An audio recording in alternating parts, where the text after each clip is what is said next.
Mga ka-business, baka samantalahin ko itong pagkakataon na to. Kung po pwede po sana, lalambing ako sa inyo. Supportahan niyo po yung Anime Reactors TV. Solid ka business po yan. Tapos ano po kasi siya, bedridden na po, mga ka-business. So sa pamamagitan ng pagbablog, awa ng Diyos nga, na-monetize na siya. Nagkakaroon siya ng kaunting revenue. Kaya maliliit lang kasi yung views niya. Baka pwede po suportahan natin si Anime Reactors TV. Yan. Pero bedridden na po siya. Kaya mapapansin nyo yung at least na mukha niya, pinapakita niya. Cartoon character. Suportahan po natin yan, Anime Reactors TV.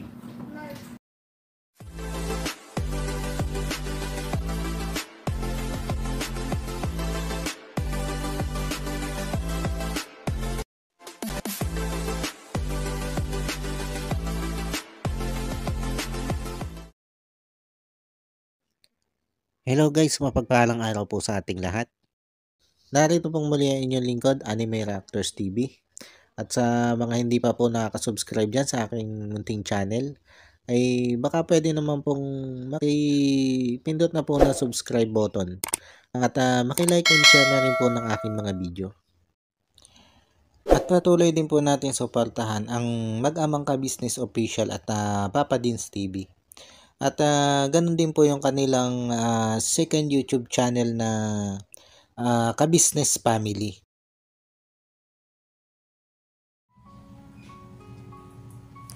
Yan, panibagong araw, panibagong reaction ulit po tayo mga ka-business, mga kapapi. At for today's video po ay gawin po natin ng reaction. Itong muling pagbalik nitong sila ka-business dito kay Tatay Javier. Para po doon sa mga bago pa lang na ka-business subscriber o supporters, ito po si Tatay Javier, ito po ay isa sa mga dating beneficiary nito si ka-business na medyo matagal-tagal na rin hindi nila nabalikan. Dahil nga po doon sa may mga ilang bagay na ikinonsidera itong si ka-business. Katulad na lang halimbawa nung sigalot dito sa pagitan nito si Tatay Javier at ng kanyang mga anak at ng kanyang asawa na rin. At ito si Tatay Javier po mga ka-business, mga kapapi, ay nakilala nitong sila ka-business dahil sa isang concerned citizen na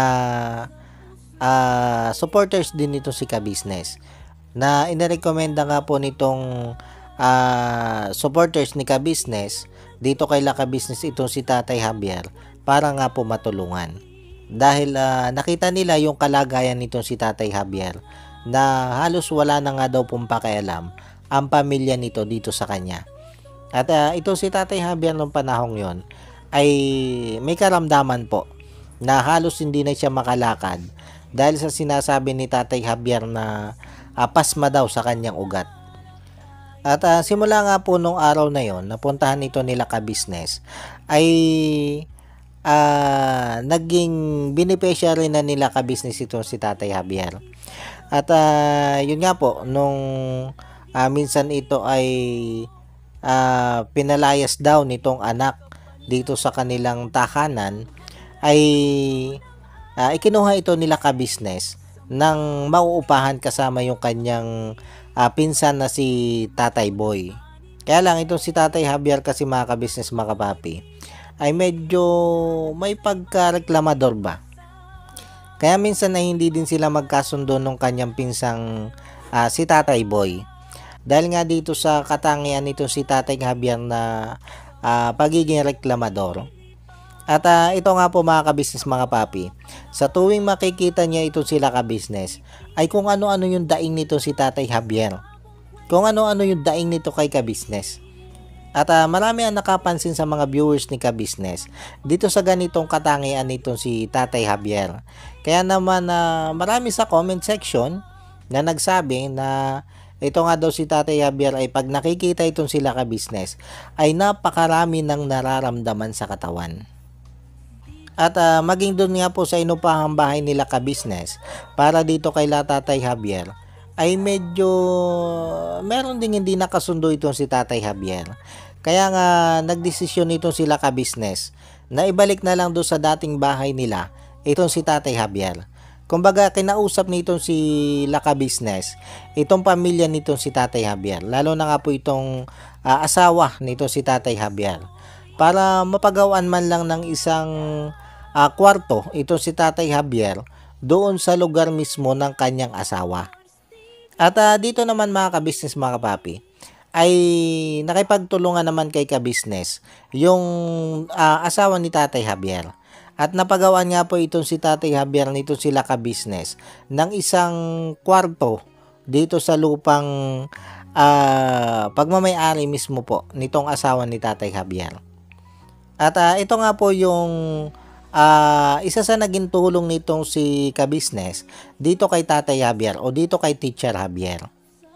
Kaya lang, sa kabila nga po ng mga naging tulong ni ka-business dito kay Tatay Javier o dito kay Teacher Javier, ay tila ba may mga naging question pa rin dito sa mga kamag-anakan nitong si Tatay Javier o nitong si Teacher Javier. At particular dito sa mga anak na halos hindi naman makipag-usap ng ayos dito kay Laka Business. Kaya dahil dun sa nakikita si Galot nitong mag-anak na ito sa isa't isa, ay napilitan itong sila ka-business na dumistansya dito kay Tatay Javier. At yun nga po, naging madalang yung pagbisita dito ni ka-business kay Tatay Javier o dito kay Teacher Javier, hanggang sa eto nga po mga ka-business, mga papi, nitong isang araw lang ay binalikan nitong sila ka-business itong si Tatay Javier dahil dun sa nakarating sa kanilang balita na ito nga daw po si Tatay Javier o itong si Teacher Javier ay na-stroke. Kaya naman kagad na pinunta nito nila ka-business para alamin kung ano ba yung kalagayan ngayon nitong si Teacher Javier o nitong si Tatay Javier. At pagdating nga po nila dito sa bahay nitong sila Tatay Javier na pinagawa nga po nitong si ka-business, ay halos ganun pa rin naman itong si Tatay Javier. Marami pa rin idinadaing sa katawan. Bagamat nakikita naman natin na talaga namang medyo nahihirapan na talaga itong si Tatay Javier na kumilos para doon sa kanyang katawan, na pati nga yung pagtayo niya ay tila ba nahihirapan siya, na kung tutuusin mga kabisnes, mga kapapi, ay matagal na naman talaga niyang idinadaing yung kanyang pae na namamaga, nananakit, namamanhid. Kaya lang ay di yun, parang sabi ko nga ay katulad pa rin nung dati na pag nakikita nitong si Tatay Javier itong sila ka-business, ay marami pa rin talaga siyang idinadaing. At sa tingin ko na may normal na ito dito kay Tatay Javier. Kasi yun nga, sabi ko nga po ay nakita naman natin yung kalagayan ni Tatay Javier, nahirap na talagang kumilos. Kaya lang sa pagkakataong ito mga ka-business, mga kapapi, noong tanongin ni ka-business, itong si Tatay Javier, ay tila ba hindi na nito kilala itong si ka-business. Kumbaga hindi na niya kilala sa mukha itong si ka-business. Kaya nung tanongin ni ka-business kung kilala ba ni Tatay Javier itong si ka-business, ay nagkwento ito si Tatay Javier. Nakilala daw niya si ka-business. Pero hindi niya natatandaan na itong kaharap niya ngayon ay yun na si ka-business. At nung tanongin niya ni ka-business kung sino ang mas pogi, kung yung ba daw kilala niyang ka-business o siya, ay ang binabanggit dito ni Tatay Javier ay mas pogi daw dito sa kaharap niya ngayon itong si ka-business na nakilala niya dati. Kumbaga hindi niya kasi matandaan niya kung ano yung mukha nitong kaharap niya. Hindi niya matandaan na ito pala si ka-business. Tapos ikinikwento dito ni Tatay Javier na kilala din niya ang misis ni ka-business. At maging nga yung anak daw po ni ka-business na si Papa Dins ay kilala niya. Kumbaga natatandaan niya ito sila ka-business dati. Kaya lang itong ang kaharap niya ay hindi niya mukaan na itong kaharap na pala niyang ito ay si ka-business. At nung tanongin niya ni ka-business ito si Tatay Javier kung kamukha ba niya si ka-business, ay ang banggit pa nito si Tatay Javier ay ang kamukha daw ni ka-business ay si Damulag. Kaya nga po nagtawanan lahat lalo na ito si Kuya Damo. tawa ito ng tawa nung sabihin to si Tatay Javier na ang kamukha nitong kaharap niya ay si Damulag. Pero yun nga po, hindi naglaon, ay nagpakilala din itong si Kabisnes dito kay Tatay Javier. Kaya lang halos hindi maniwala itong si Tatay Javier na ang kaharap na pala niya ay itong si Kabisnes. Ang nakakatuwa lang dito mga kabisnes mga kapapi, ay kahit matagal na nga pong hindi nabalikan ito nila kabisnes, ay hindi talaga nawala sa puso ni Tatay Javier kung ano yung mga naging tulong sa kanya ni kabisnes. Kaya nga nung sabi niyang matagal na siyang hindi nababalikan nila kabisnes, na yun nga, kinikwento niya na dati daw siya binibigyan ng pagkain, dinadala ng mga pagkain, kaya lang ay matagal ng panahon nga daw na hindi na bumabalik. At magbiro ito sa kabisnes na sisipain daw niya si kabisnes pag nakita niya, ayan sabi nito si Tatay Javier ay wag naman kasi mabait nga daw si kabisnes. Kumbaga tumatak doon sa kanyang isip at puso yung naging kabaitan sa kanya dati ni kabisnes, kung ano yung mga naging tulong sa kanya ni kabisnes. Ito naman yung nakakatuwa dito kay Tatay Javier, kumbaga hindi siya nakalimot sa kung ano yung naging tulong sa kanya dati nitong sila kabisnes. Ito yung sinasabi mga kabisnes mga kapapi na na kung ano yung iyong itinanim, ay siya din yung iyong aanihin. Kumbaga itong sila kabisnes, ay nagtanim dito kay Tatay Javier ng kabutihan. Kaya naman yung inaani nito sila kabisnes na papure, dito kay Tatay Javier, ay ganun-ganun na rin lang talaga. Kumbaga ay kahit na medyo matagal na nilang hindi nabalikan nito si Tatay Javier, ay nananatili pa rin sa kanyang puso't isipan yung kabutihang ginawa sa kanya nitong sila kabisnes. At hindi niya na malimut-limutan yon. Bagamat nalimutan niya ang mukha nito si kabisnes, pero yung ginawang kabutihan sa kanya dati nitong sila kabisnes, ay hindi niya malimut-limutan. Kaya sabi ko nga sana lang lahat ng natulungan nito sila kabisnes, ay katulad nitong si Tatay Javier, kung tumanaw ng utang na loob. Kumbaga yung tipong nalimutan na niya yung itsura ng tumulong sa kanya, pero hindi pa rin niya nalilimutan yung laki ng naitulong sa kanya. 'Di ba mga kabisnes mga papi? Pero ito nga po, balik tayo dito kay Tatay Javier. Nakita nyo naman na sabi ko nga nandun sa puso at isip ni Tatay Javier, nananatili doon yung mga nagawa sa kanya dati nila kabisnes. Kaya para sa akin mga kabisnes mga kapapi, itong pagbabalik nito sila kabisnes na tulungan ulit itong si Tatay Javier, ay deserve ni Tatay Javier ito. Dahil nga nakita naman po natin kung papaano tumanaw ng utang na loob itong si Tatay Javier dito kay La Kabisnes. At sabi naman ni Kabisnes ay itutuloy-tuloy ulit nila yung gagawin nilang pagtulong dito kay Tatay Javier. Kumbaga ay iiwas na lang sila doon sa mga personal nilang issue o personal nilang mga alitan na magkakapamilya. At sana nga po ay hindi na magkaroon ng problema pa ulit dito sa mga anak at dito sa ibang kapamilya nito si Tatay Javier ang ginagawang pagtulong na ito nila kabisnes.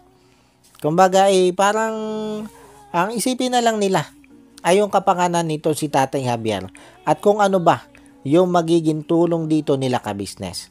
Kasi yung simpleng pagbibigay ng mga pagkain dito kay Tatay Javier at gamot, napakalaking tulong na nito kay Tatay Javier.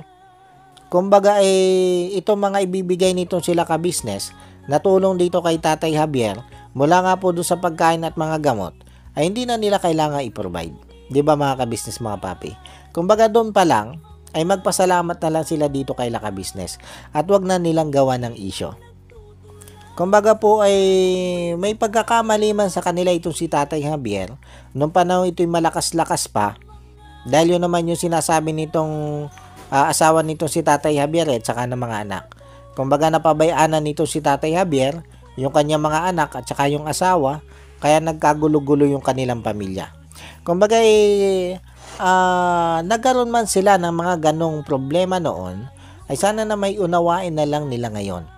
Lalo na nga po dito sa kalagayan ngayon ni Tatay Javier.